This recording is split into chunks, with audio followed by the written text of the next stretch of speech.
E o tema da minha mensagem é: se eu soubesse, seria de outro jeito.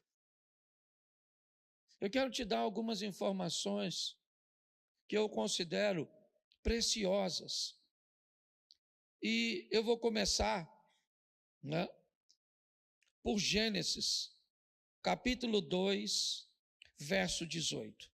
São dois conselhos que a Bíblia vai nos dar. Pode colocar aqui? Isso. Tá certo? Vamos lá. O Senhor Deus disse ainda: não é bom que o homem esteja, farei para ele uma auxiliadora que lhe seja semelhante a ele. Feche os seus olhos.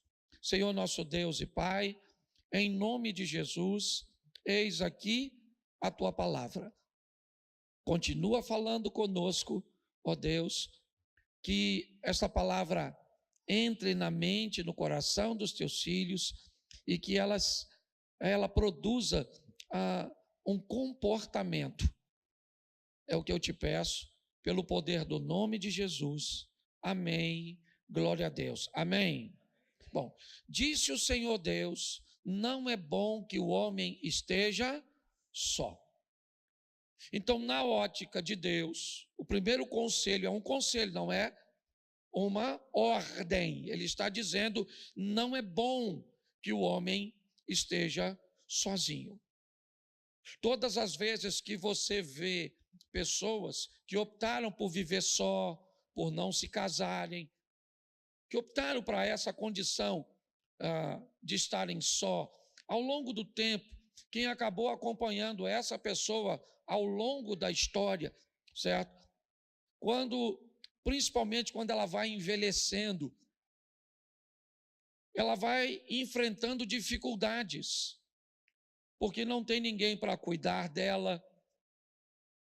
Tem uma série de fatores que nos expõem a olharmos esse conselho. Não é bom, tá certo. Você vai ouvir o apóstolo Paulo dando conselhos, certo? Para que algumas pessoas, se conseguirem viver bem de forma solitária, que façam assim. Mas eu quero pegar hoje nessa conotação de namorado, de relacionamento, entendermos que na ótica de Deus, não é bom que o homem esteja só. Gênesis 2:18. Segundo conselho, Eclesiastes, capítulo 4, verso 9. Ok? É melhor serem dois do que um. Me parece que esse reforça o primeiro, e não apenas na conotação do casamento, do namoro, do noivado, da união, da instituição da família. Mas ele vai dizer que quando são dois e não um, o trabalho rende mais. Ele vai dizer que se houver uma luta, os dois podem resistir. Se houver frio, um pode aquecer o outro. Então ele vai dar uma série de vantagens. Dentre elas, também nós podemos aplicar esse texto no casamento. É melhor serem dois do que um, porque ele está sustentado e apoiado por Gênesis 2:18. Não é bom que o homem esteja só. Porém, eu vou te dar dois textos para te dar uma advertência. Para, se você quiser encarar o conselho dos dois primeiro, não negligencie os dois que eu vou te dar agora. Provérbio 21:19. Bota na tela, querido. Provérbios 21:19. É melhor morar numa terra deserta do que com uma mulher briguenta e geniosa. Está na Bíblia. É melhor ser dois do que um, se um não for igual àquilo ali. Que aí não é melhor ser dois, é melhor ser um.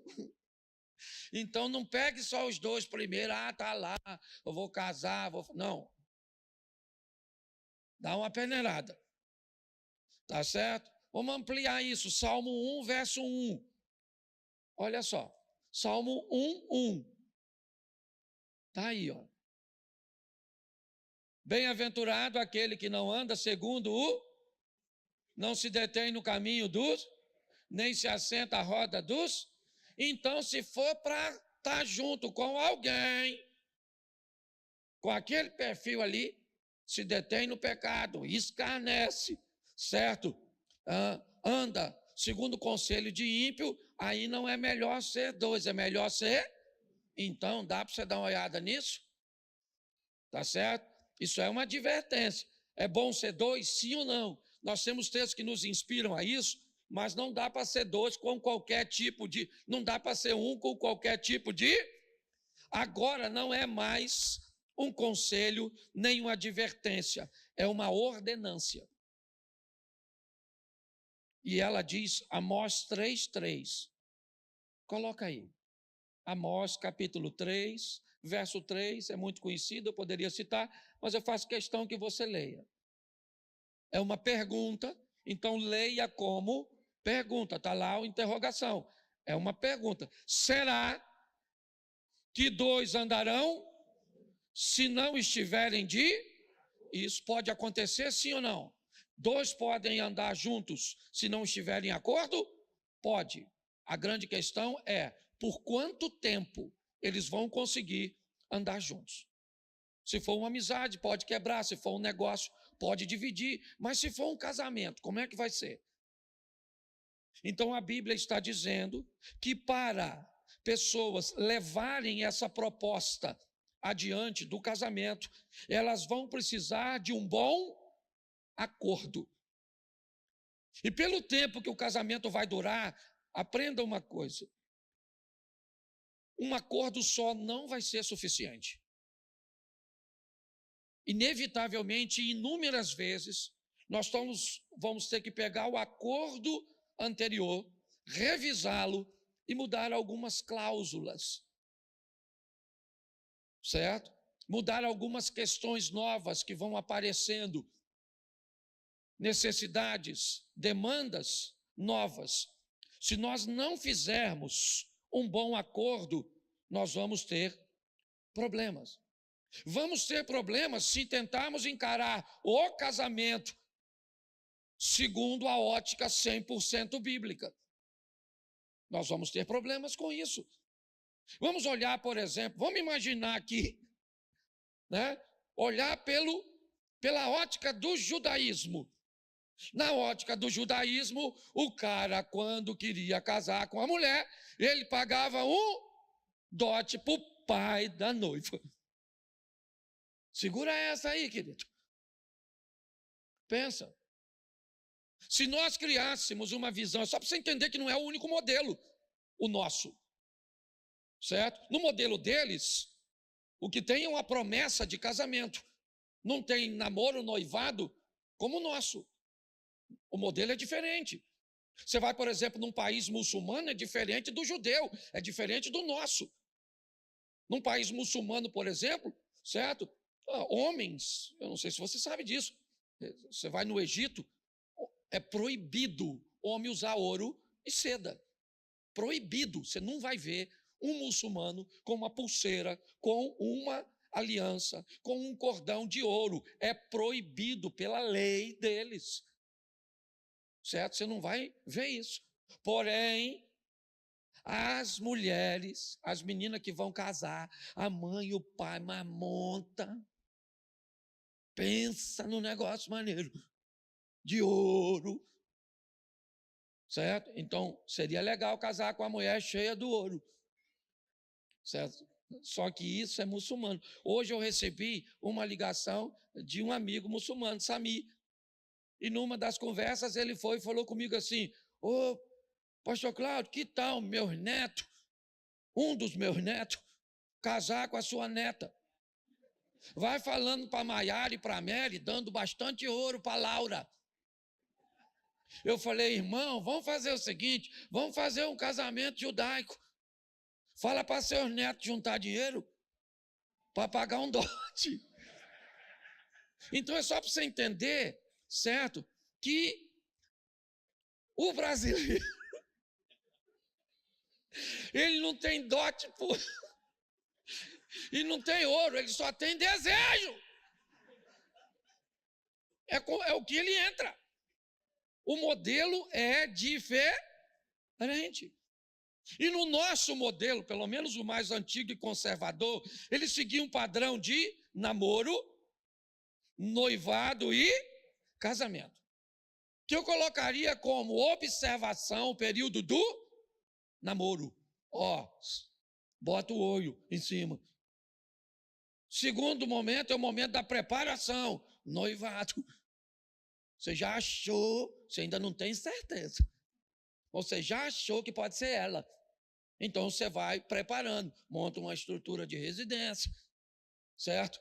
Vai montando uma estrutura para fazer a festa, um enxoval, todas essas coisas, para a consumação, que é o casamento. Mas a palavra namoro, me parece ser a parte mais doce do nosso relacionamento todo. Era tão bom, né, gente? Não era? Deixa eu te lembrar de coisas que tinha no namoro. Não sei se ainda tem hoje. Carinho. Tinha carinho. Passar a mãozinha assim, na barbinha dele, assim, nela. Fazer assim. Aqueles carinhozinhos gostosos. Tu lembra disso? Hã? Pastor, vagamente. Certo? Atenção. O nível de atenção no namoro, rapaz, parece que o casamento deixa as pessoas surdas. Porque no namoro você falava baixinho, ela escutava. Lembra que você falava, meu amor? Aí ela estava lá na parede. Ela falava com as amigas dela, estou indo ali, que Cláudio está me chamando. Aí vinha a Mary, ouvido de tuberculosa. Escutava, hoje você grita. Não escuta mais não. Certo? Você está rindo? O nível de atenção do namoro era tão bom. Né? Cuidado, lembra? Pelo amor de Deus. Se ela fosse sentar, você limpava a cadeira.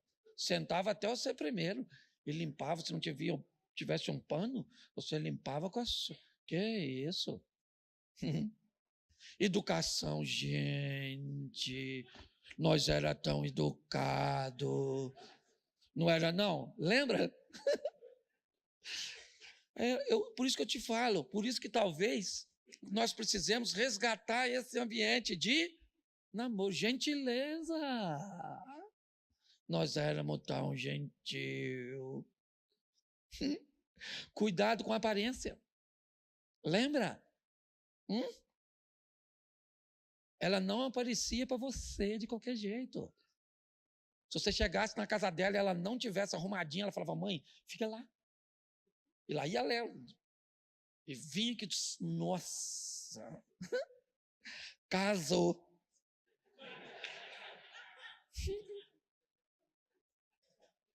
E aí eu vou te dar um alerta para você que ainda não casou. Quem aqui ainda não casou, levanta a mão.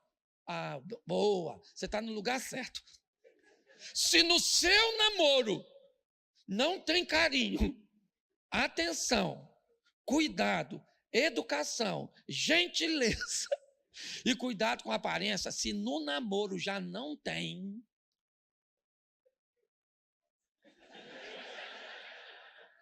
mete o pé numa linguagem, né? Sai fora. O cara já grita com você, já é grosso, sem educação, não se preocupa com você, não te oferece atenção, os amigos dele é mais importante, não tem carinho, entendeu? Ela não se arruma para tu, vem toda bagunçada, toda esquisita.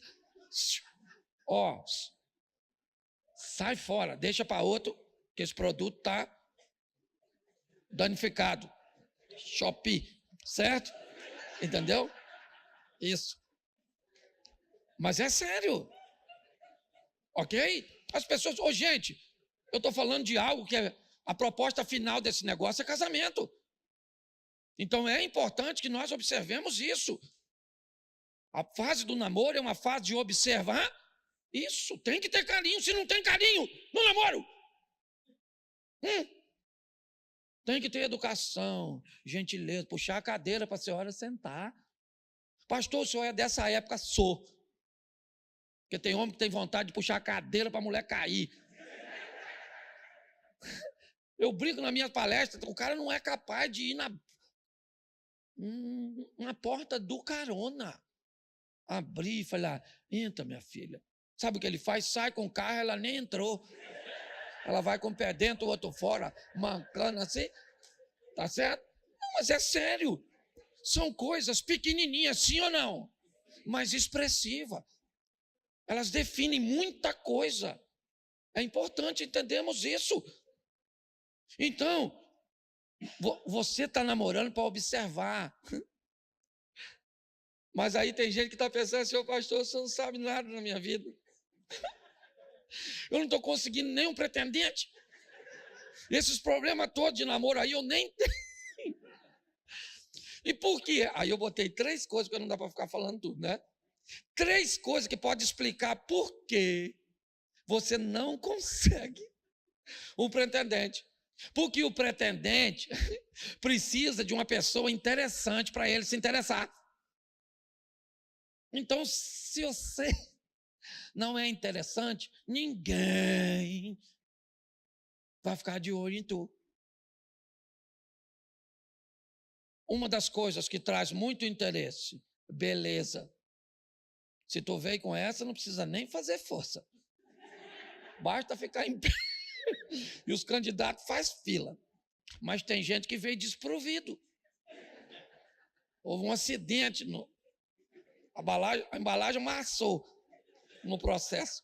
Então você vai precisar de postura. Pensa num negócio também maneiro.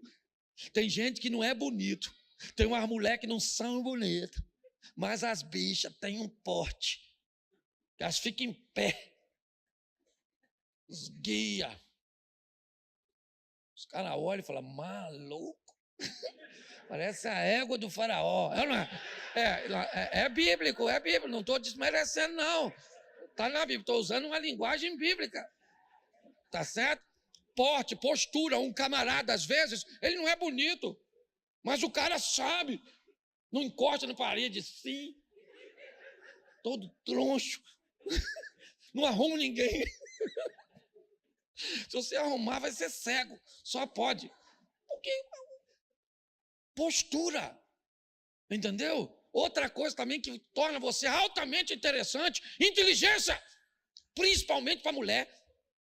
É fácil você ver um homem inteligente com a mulher burra. Basta que ela seja bonita ou gostosa. Mas a coisa mais difícil do mundo vai ser você ver uma mulher inteligente com um homem burro. Elas não toleram. Se tiver cabeça de rolinha, que rolinha que é assim, o corpo grande e a cabeça parece uma bolebinha de gude. Então, inteligência. Você pode se tornar alguém interessante, mostrando no ambiente a sua intelectualidade, sim ou não? Ele é bonito? Não. O porte dele nem é muita coisa, mas o bicho tá bem, tá bem. E quarto e último, estrutura. Também torna você interessante. Um carro. Eu não ia deixar para trás isso, olha. Eu não ia, que a gente motiva você a vencer. Você está com a roupa decente, uma estrutura no relógio legal, certo? Você chega, mostra que você tem isso, é feio, postura esquisita, nem é muito inteligente, mas tem um carrão, tem um negócio legal, uma estrutura boa. Ué, eu estou mentindo? Isso tudo torna você interessante. Se não tem um, vai para o outro. O que não pode é ficar sozinho, a não ser se for ministério. Certo? Segunda coisa que pode fazer com que você não arrume ninguém. Não seja exigente demais. Também vai dar ruim. Entendeu? Quer ver? Ela diz assim, para eu namorar tem que ter casa, já reduziu. Menos de 35 anos, outra redução. Tem que ter uma situação financeira resolvida, nunca casou, é carinhoso, crente e bonito. Até eu estou com vontade de casar com um cara desse. Tem gente que faz tanta exigência que não vai arrumar nunca, nada nessa vida e nem na outra. Certo? Então diminui aí. Certo? Ela não vai arrumar ninguém. E ele? Aí ele, ó, as exigências dele. Tem que ser bonito, saber cozinhar, gostar da minha mãe, gastar pouco, gostar de fazer sexo e ser crente. Vou vender boneca japonesa para essa turma. Não é possível. Tem gente que não vai arrumar ninguém, porque o nível de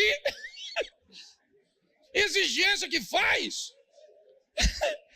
não vai rolar. Entendeu, Madre Teresa? Não vai rolar. E tem uns que vão mais a fundo, olha só. Eu quero um vegetariano, menino. Aí a casa caiu para tu. Eu quero um vegetariano que goste de animais e que tenha mais de 1,80 m. Titia,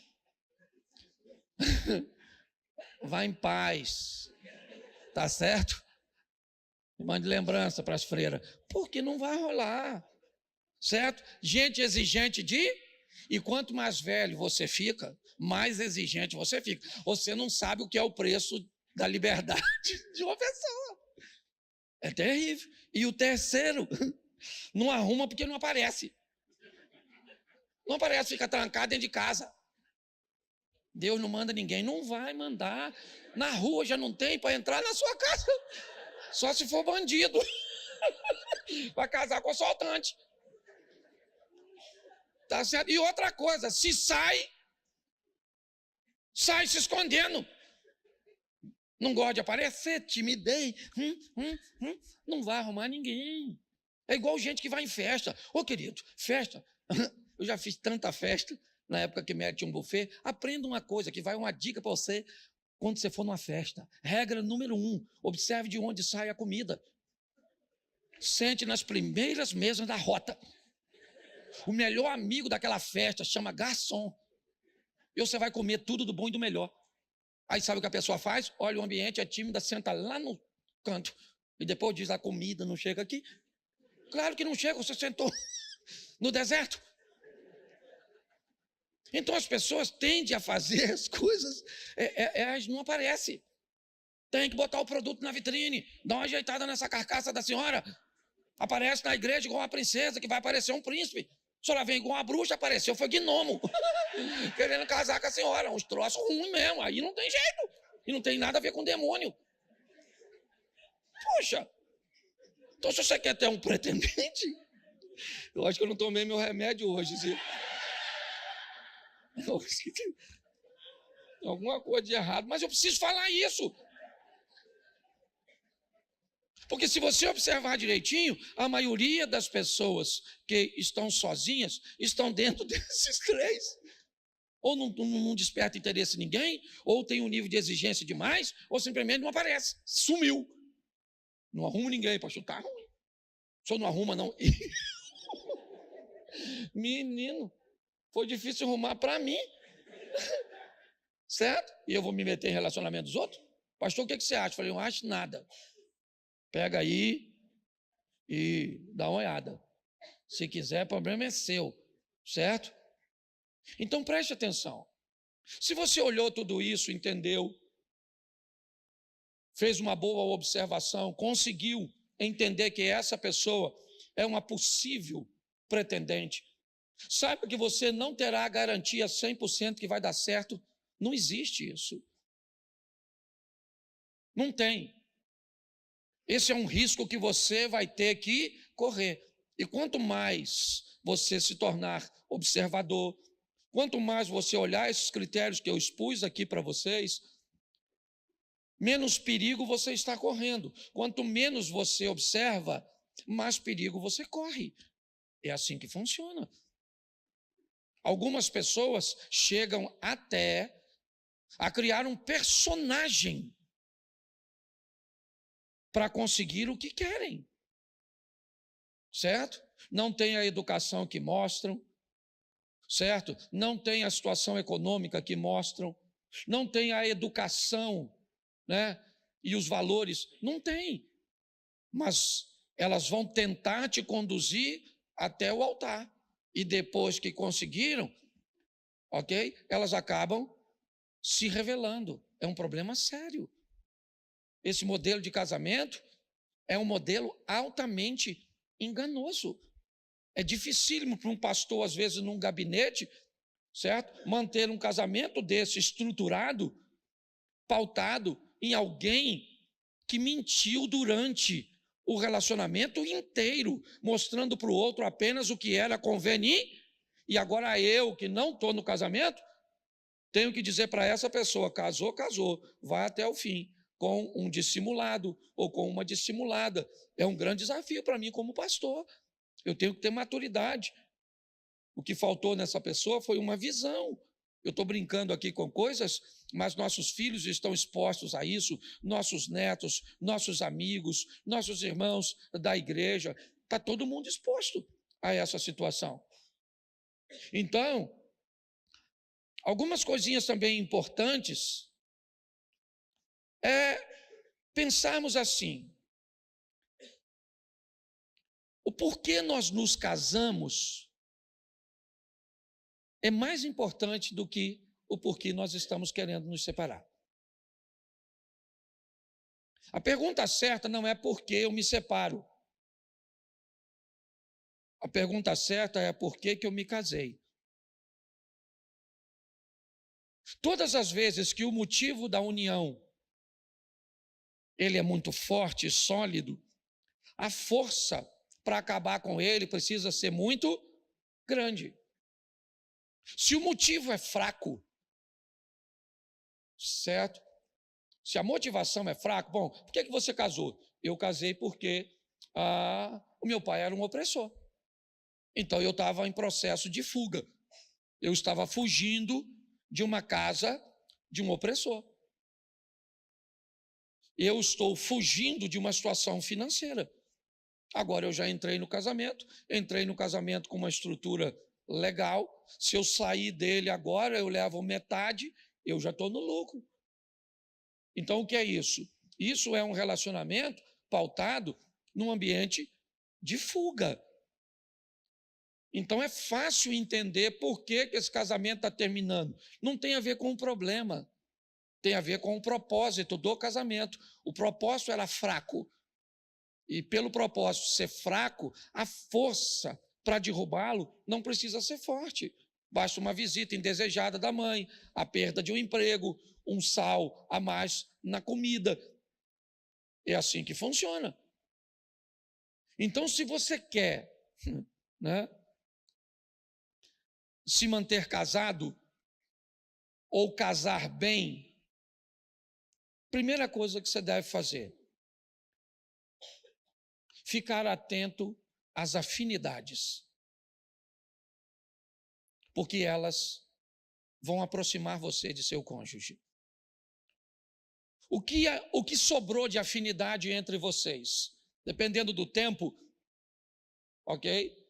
O desgaste vai acabando com algumas coisas. Mas quais são as nossas afinidades até hoje? O que gostamos de fazer juntos? É uma caminhada? O que gostamos de fazer juntos é ir ao cinema? O que gostamos de fazer, né, juntos é assistir um futebol? O que sobrou de nós que conseguimos fazer com uma satisfação juntos? Observe isso. Se você ainda não casou, as afinidades serão importantíssimas. E se você já é casado e tem bastante problemas, tire os olhos um pouquinho dele e vê o que sobrou, onde os dois não precisam fazer força para ir. O sorriso daquele local sairá naturalmente. A alegria irá brotar de forma espontânea, porque os dois gostam de estar naquele ambiente, fazendo aquele tipo de coisa, que pode envolver dinheiro ou não. São coisas pequeninas, certo? Que podemos fazer ou resgatar. Por quê? Porque as afinidades, elas nos aproximam. Ah, o meu casamento, pastor, estou com 20 anos, o negócio não está bom, sabe? A gente está certo, eu entendo isso. Mas vamos lá. O que aproxima vocês? Mexe aí na memória. O que vocês gostam de fazer? Ah, nós gostamos de pescar. Beleza, vá pescar juntos. Pegue algumas tarefas que cria essa proximidade entre os dois, algo orgânico, e comece a fazer. Inevitavelmente você vai ver que o ambiente emocional, que eu nem falei da espiritualidade ainda, ok? Porque se eu não crio esse ambiente e vou para o espiritual, isso não tem como dar certo. Eu tenho que tomar algumas decisões primeiro, para depois eu entrar com o poder espiritual de resgatar, de reacender. Pode ficar sem graça. Às vezes eu termino meus eventos, na maioria das vezes, pedindo um casal só para ficar de frente para o outro, olhando olho no olho. Se você vê a quantidade de casal que não consegue, eles não conseguem parar, eu estou lá e ele está aqui, ó, olhando para mim. Às vezes a mulher está olhando para ele, mas ele não consegue olhar para ela tá, né, ele está olhando para ela está olhando para mim, ou está olhando para outro lado. Então é importante nós ressaltarmos essas afinidades, olhar e descobrir. Ontem, fora da minha vida, ontem eu estava numa mesa de família, Maiara estava ali, estava lá ontem, lá em casa, ela, Caio, Felipe, certo? Fazendo uma avaliação, certo? De um boletim de ocorrência que deu entre eu e Mary, um DR. E ele já está, é ou não é verdade? Estava lá, cada um dando, e a gente escutando, os velhos escutando os novos. Mas qual o problema? Eu não tenho vida, certo? Eu tenho problema também, você está achando o quê? Que eu não brigo com minha mulher? Tem hora que eu não tenho vontade de esganar ela, que ela não tem me esganar? Só porque eu sou pastor? Ah, vai perturbar o outro. Achar aqui que eu... Entende? Nós temos problema assim, 32 anos juntos. E temos problema e vou continuar tendo, e louvado seja Deus pelos problemas, mas todos os problemas que enfrentamos até hoje sempre foram mais fracos do que a força que nos une e pronto, acabou o problema, está tudo certo. Esse dia eu falei com ela, vamos parar de brigar, porque a gente não pode até o fim matar um ou outro. Então, é melhor levantar a bandeirinha. É que memória de homem é terrível, né? Cola com cuspe. Memória de mulher, meu maluco. Pensa. O cara acaba de brigar com a mulher, brigou. A mulher está lá invocada, e ele está lá. Aí ele descobre que ele está errado. Aí ele vai lá e fala, meu amor,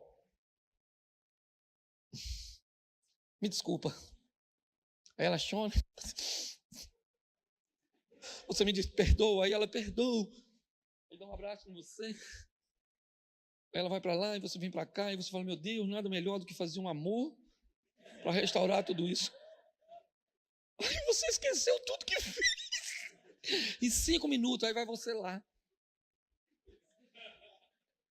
E aí, meu amor? Ela fala, o que é, maluco? Vamos fazer um amor? Ela fala assim, primeiro você vai dar um pulo lá no inferno, pega um bronzeado e volta uns 2 meses depois. Você está rindo, mas o assunto é sério. Bom, vamos aqui. Ô, Jesus. Primeiro, fique atento às afinidades. Isso. Segundo, tome cuidado com as diferenças. Elas nos distanciam. Tome cuidado com as nossas diferenças. Ok? Elas tendem a nos distanciar. Isso, um gosta de uma coisa, outro gosta de outro, um faz no modelo, outro faz no outro. Por exemplo, a mulher não olhou, casou com um cara que só dorme meia-noite, 1h. E ela sim, as galinhas estão subindo para o puleiro, ela já vai dando um sono.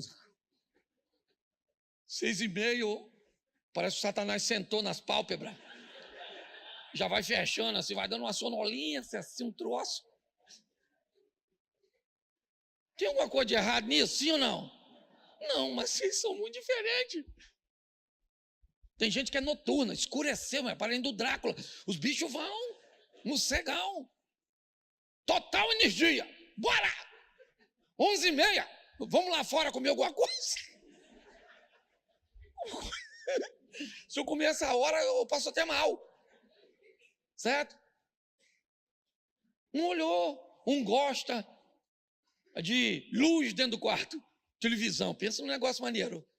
Uma televisão no quarto, é um negócio fantástico. Mas o outro não gosta. Uma luzinha assim, sabe, luzinha. Se um vagalume piscar, mata ele. Porque eu não durmo com a luz. Aqui não é nem luz. Aí um dorme cedo, parece aquele filme Feitiço de Áquila. Certo? Fique atento às diferenças antes de casar. Pastor, e agora que nós somos muito diferentes? Agora? Hashtag chupa essa manga, porque eu não tenho solução para tudo, não. Não dá para falar tudo aqui, não. Terceiro, não exagere nas expectativas. Tem gente que tem umas expectativas muito doidas do outro, mas muito esquisita. Certo? Por exemplo, o cara tem expectativa que a mulher dele cozinhe, mas ela não sabe. E aí eu pergunto, quando ele descobriu que ela não sabia, no namoro, a mãe, porque pensa, se você vai namorar, lugar bom de ir, nos velhinhos da família, eles contam tudo, deixa escapar a informação privilegiada. Você vai lá na vovó, você está namorando Sandra. Aí você chega lá, vovó, ô meu filho, como é que tá? Cadê Sandra, meu filho? Ela vai estar se arrumando, menina boa, meu filho, bonita que só. Mas pensa numa preguiça que essa menina tem. Se fizer café, queima água, não sabe fazer nada. Volta e meia, o pai está reclamando e os irmãos. Queima as roupas, tudo no ferro. Mancha. Lança tendência. Você consegue entender isso? Aí nutre expectativas, sabe? Que vai fazer amor todo dia. Que vai ser assim um romance sempre. Aí casa, aí fica frustradinho. Tá? Pastor, não era nada do que eu esperava. Ninguém te avisou, não? Você não conseguiu olhar, não pegou nenhuma veinha assim, daquelas mais experientes, aqueles oráculos. Porque, deixa eu te explicar o que é uma senhora. Uma senhora é uma fonte de informação quase inesgotável. Entendeu? Pega umas velhas dessa de 70, 80 anos, fala baixinho, chega lá e fala, vovó, fala comigo aqui. Ó.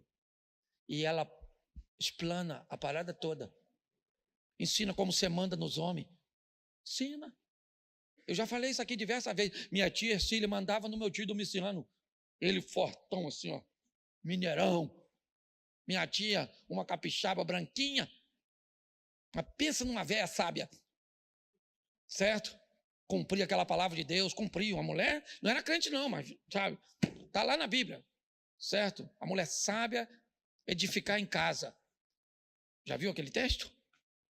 Certo? Cumpra na sua vida. Tem gente que diz que ela edifica. Não edifica, é edificar. Então, será, fica em casa, cuidando da família, cuidando de tudo que vai dar certo. Minha tia fazia isso. Sabe o que aconteceu? Uma vez eu vi minha prima chorando, que não podia sair. Minha prima chorando, eu era moleque. Fui lá ver o que minha prima chorava, mas chorava mesmo, ela estava... Aí eu fui lá. Aí ela falou com minha tia, eu quero morrer. Minha tia falou, o que é isso, menina? Por quê? Porque eu não posso sair. Eu pensei, se eu então, que sou garoto, que não posso nem ir ali fora, eu tinha que ser abduzido. Meu pai falou que eu não posso ir. Minha tia falou, calma, você vai. Ela falou, não vou, porque ele não deixa. E meu tio era brabo. Eu lembro até hoje. O cara entrou no quintal, ele abriu aquela janelinha assim, Cláudio. Botou-lhe o 38 para fora, rapaz. Deu tiro à vontade, eu olhando, pensando, eu vou ser igual ele. Só não precisa engordar tanto. Não é verdade? Mas é o cara bravo, uma referência para mim. Pensa num cara que foi fantástico. Bravo mesmo. E aquilo, eu falei, quer ver que ela não vai, que meu tio é fera. Eu era um menino novo, inexperiente. Falou, minha tia, lembro assim, minha tia falou para minha prima, lá no quarto, enxuga essas lábias que você vai sair. Eu não vou, porque ele não vai deixar. Eu vou lá. Falei, vá, senhora, que eu quero ver, que ele não vai deixar. Só pensei, porque naquela época a criança não falava. Ó, tudo aqui, ó. Eu que falasse um troço desse, que eu não tinha um dente na boca, era tudo prótese. Se eu falasse a metade do que essas crianças falam, tinha nada. E aí, então, eu fui lá ver minha tia. Falei, quero ver que ele vai deixar, é nada. Ele já tinha falado que não, eu vi meu tio falar não. Foi minha tia lá, lembra, com um vestidinho assim, ó, branquelinha. Chegou lá e falou assim, Domiciano, já não gostei do tom. Porque se quer desafiar o cara, pelo menos usa uma voz de desafio. Por que não deixou ela sair? Eu também mando aqui. Domiciano, a Graça quer dar uma saidinha. Não vai! Falei, é isso aí, maluco. O homem de uma palavra só. Não vai. Domiciano, eu me orgulho tanto de como você cuida dessas meninas.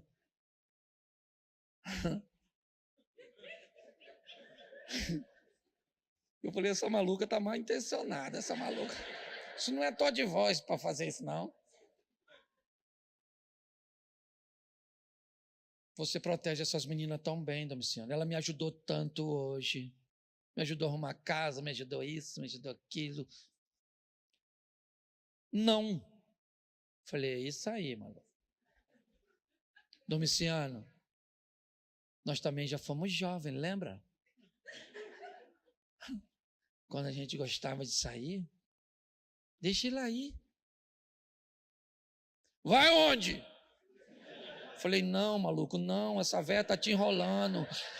Isso é maquiavélica, essa véia é doida. Não vai na onda dessa véia, ela tá mandando em tu, cara, tu é macho, eu gosto de você. Só vai ali na frente, Domiciano. Com a filha do fulano ali. Vai demorar? Não vai demorar, Domiciano, é rápido. Eu vou deixar, hein? Eu desse tamanho, falei, maluco, não é tu. É essa véia, miserável dessa véia, malandra, otário, acorda, otário, tu dá tiro, maluco, tu é brabo, rapaz, acorda. Agora, o melhor tá para vir. Minha tia saiu da presença do meu tio, deu um sorriso para ele e foi. E eu fui atrás. Criança é terrível. Chegou lá minha prima, chorando ainda. Graça!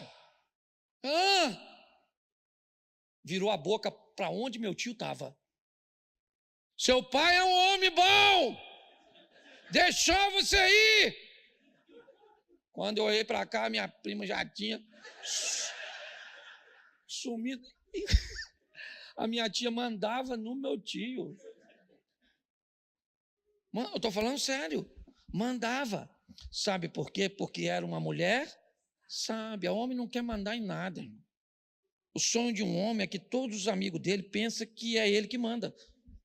Mas ele não precisa mandar, é só os outros saber. Então, se a senhora deixa os outros saber, mas defina essas expectativas em torno disso.